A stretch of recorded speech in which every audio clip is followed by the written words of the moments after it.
Hey everyone, welcome back to my channel. My name is Mandy, creator of Nersey SEO Agency.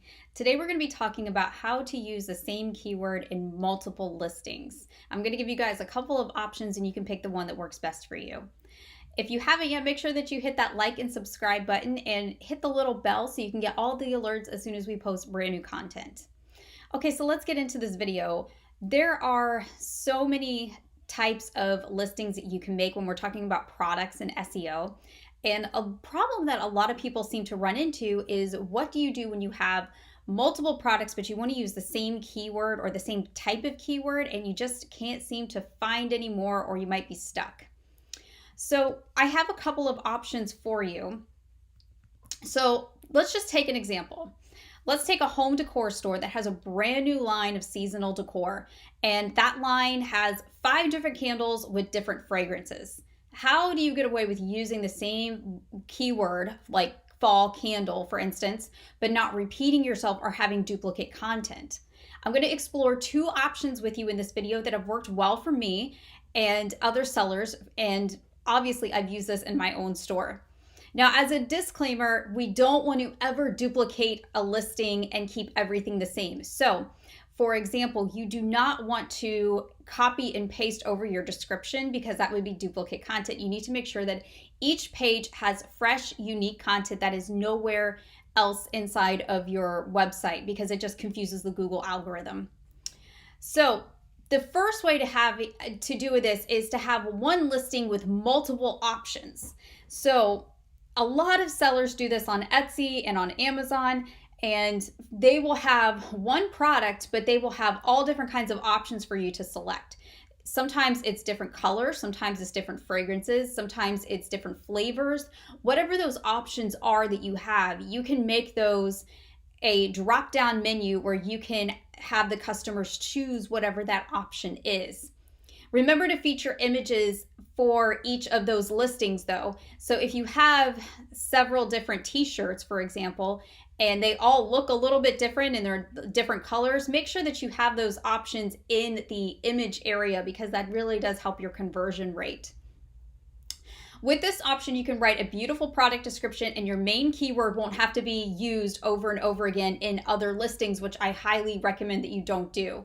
So you kind of get away with doing that in another setting. So that way you don't have the same fall t-shirt or pumpkin t-shirt over and over and over, but you can have one fall t-shirt and have all different kinds of sayings. So that's one way of doing this.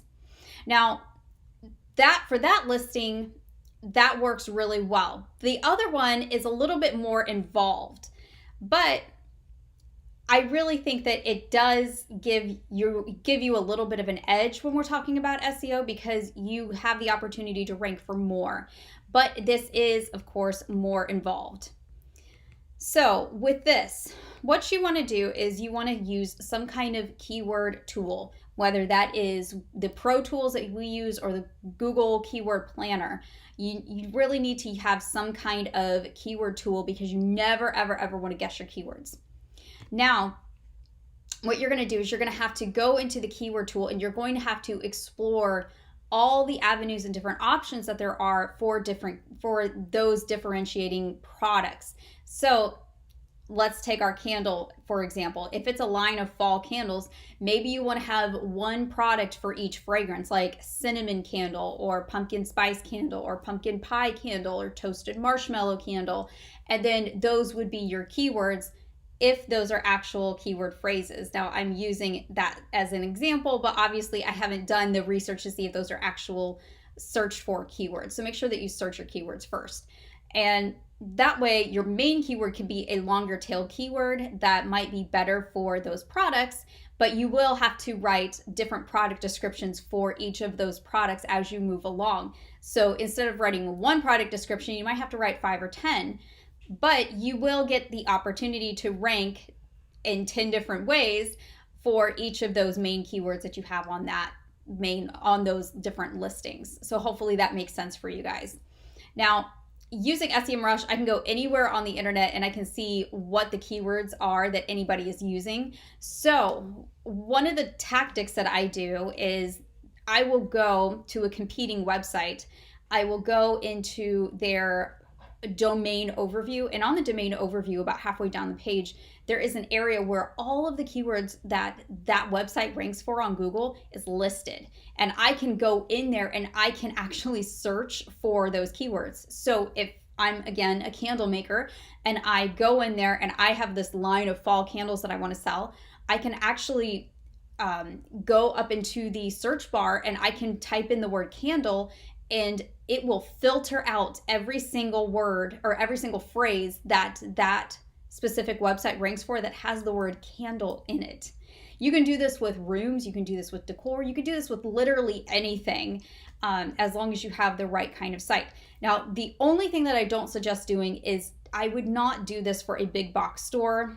They're competitors, but in a different sense. I would stay with stores that sell what you sell. So for me, there were several different decor larger sites, but not Wayfair or Target. I wouldn't put those in. Those were not my direct competitors. Those are big box stores. So make sure that you find your direct competitors and then research all the things that they rank for and take their keywords, and you can use those. So when you start running out of ideas, there are options that you can do, and you can use your competitor research. I have an affiliate link to my SEM Rush down below in the description box, and you can sign up there and try it out, I think free for 7 days, and see if you like it. So that's one of my favorite ways to find new keywords, and you can actually take those keywords, and yes, it is legal, it is ethical, and people do it all the time and just nobody tells you about it. So hopefully that gives you guys some ideas of some great ways to find new keywords for your products. And remember, if you're just not coming up with the right keyword, you might have to go out a little bit broader. So make sure that you are searching correctly. So if you are selling a fall candle and you just can't seem to find that specific scent, go out to seasonal candle, or go out to candles for fall, and then try going out a little bit broader even in just candle. And if you just research the word candle in a keyword tool, you will come up with hundreds of thousands of different variations, and you might have to do a little digging, but I'm sure that you can find something that would actually be relevant to that product. That's all I got for you guys today for this video. I hope that you guys have a great rest of your day. Happy SEO, and I will see you in the next video.